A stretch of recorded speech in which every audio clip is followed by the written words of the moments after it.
The Nexus Prime system was a nightmare.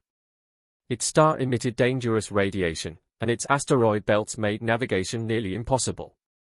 But it was strategically vital, a key junction for intergalactic travel and a lifeline for countless human colonies in the Hellion cluster. The enemy, a coalition of advanced alien species known as the Concordants, sought to capture it, severing humanity's supply lines and cutting off the Hellion cluster entirely. Admiral Evelyn Eve Voss, commanding what remained of the human fleet, knew she was outgunned and outnumbered. The Concordant's fleet dwarfed hers in size, and its ships bristled with weapons centuries ahead of anything Earth had developed. But if humanity was known for one thing, it was the ability to turn disadvantage into opportunity. Her plan was bold, risky, and born from desperation. They would fight a guerrilla space war. As the enemy fleet approached, Eve's ships didn't line up for a doomed frontal defense. Instead, her smaller, more agile vessels scattered into the asteroid fields, using the chaotic terrain as a shield.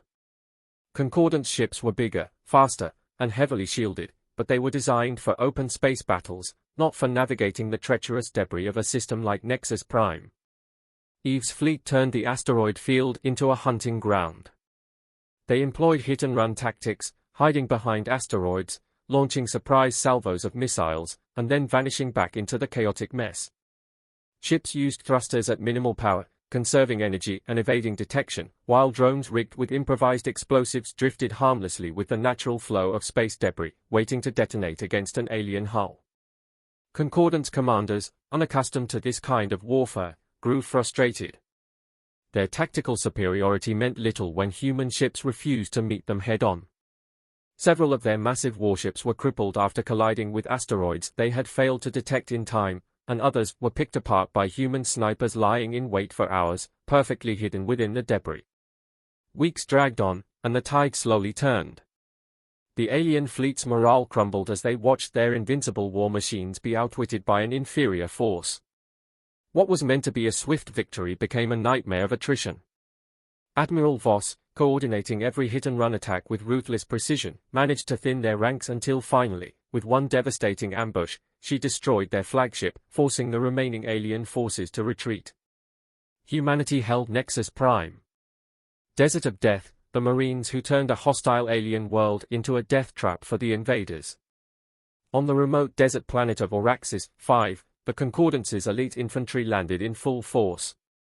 Their plan was simple: crush the last pocket of human resistance that had been stranded there after a failed evacuation. It seemed like an easy task. The humans were cut off, under-equipped, and exposed on a planet that was nothing more than a barren wasteland. But the Concordance had forgotten one thing: humans were experts at adapting. Colonel Marcus Grim Graves led a small battalion of Marines, and he knew the alien forces were superior in every measurable way, except one. They had never fought on Auraxis 5. The planet was infamous for its scorching daytime heat and bone-chilling nights, its brutal sandstorms that could rip the flesh off a man's bones, and its lethal native fauna. Graves saw potential in these deadly conditions. Instead of digging in for a final stand, he ordered his Marines to scatter across the desert, setting up a network of hidden outposts in canyons, caves, and under the shifting sands themselves. Armed with little more than scrap metal and the occasional stolen alien tech, they improvised. Repurposed Concordance shields became sun-reflecting mirrors to blind alien drones, scavenged equipment turned into traps buried beneath the desert dunes, and using the planet's sandstorms as cover, they would strike at night and disappear before dawn. The aliens, unused to the planet's conditions, suffered immensely. Their environmental suits weren't designed for Auraxis 5's brutal temperatures, and their heavy armor only slowed them down in the deep sand. What should have been a quick conquest turned into a drawn-out guerrilla war, with the human Marines attacking and vanishing like desert phantoms. By the time the Concordance realized they were being bled dry by a vastly inferior force, it was too late. Graves and his Marines had turned the desert itself into a weapon. Ambushes became more frequent, with the humans using scavenged tech and improvised explosives to devastating effect. Eventually, the alien forces were forced to abandon their assault, retreating off-world, while Graves and his Marines remained, standing victorious in the unforgiving desert. Stealing the sun, how human commandos sabotaged the alien coalition's superweapon. The Concordance had built a weapon that could end the war in a single strike, a stellar manipulator capable of collapsing stars. This Sunbreaker could annihilate entire solar systems with one pull of the trigger. It was humanity's doom if they couldn't stop it. Enter Captain Hannah Reyes and her team of special forces.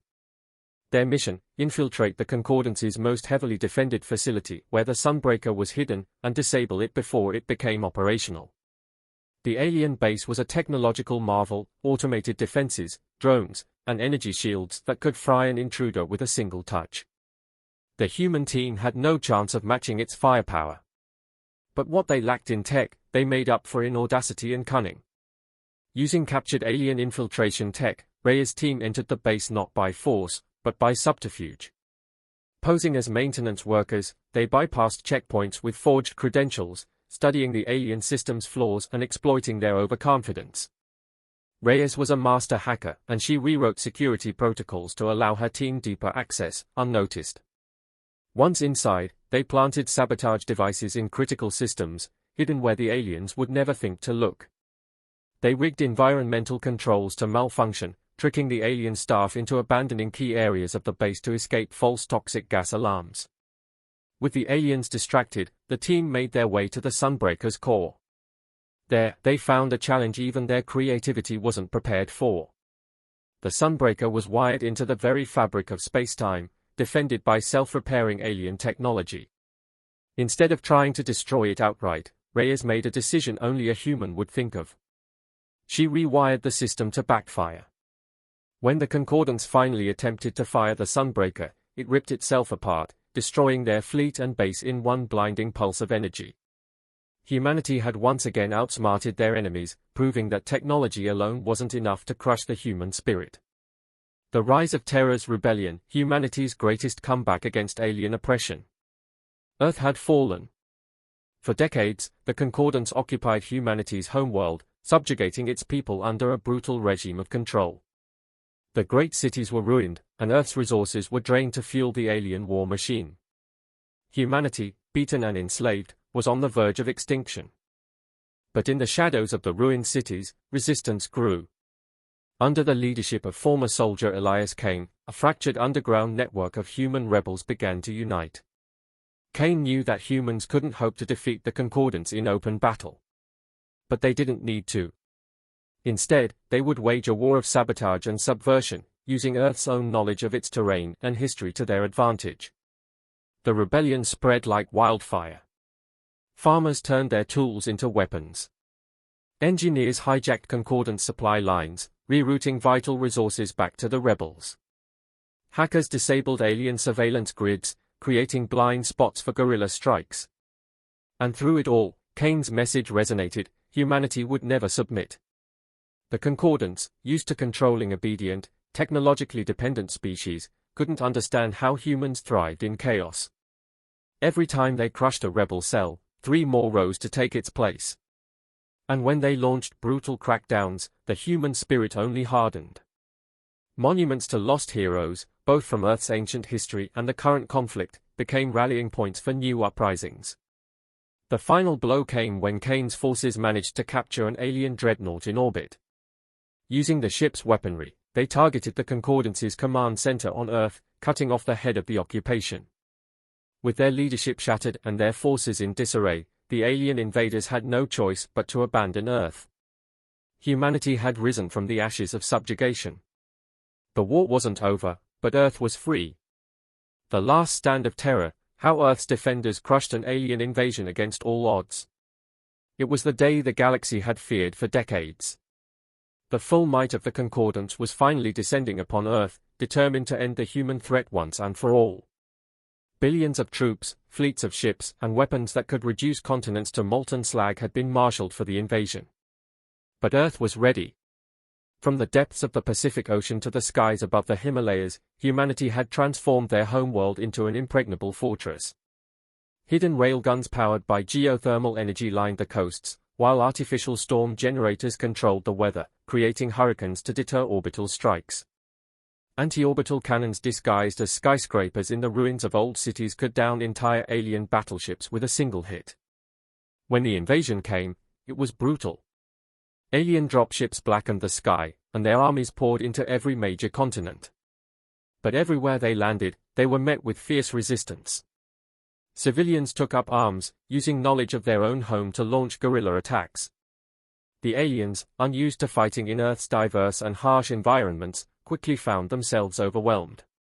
In the cities, humans used EMP bursts to disable advanced concordance technology, leveling the playing field. In the jungles, soldiers used hit-and-run tactics to bleed the enemy dry. And in space, the Earth Defense Fleet used guerrilla tactics similar to those that had worked in the Nexus Prime system, leading the aliens into asteroid fields and launching ambushes with devastating accuracy. The final battle came in the skies above North America.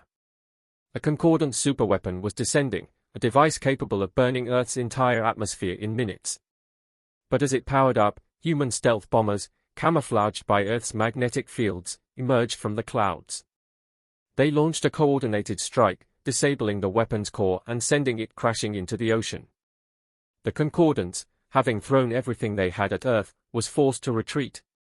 Humanity had done the impossible. They had defended their homeworld against an enemy far superior in technology and numbers. Earth remained the unbreakable heart of the human spirit. Across the galaxy, the legend of humanity grew.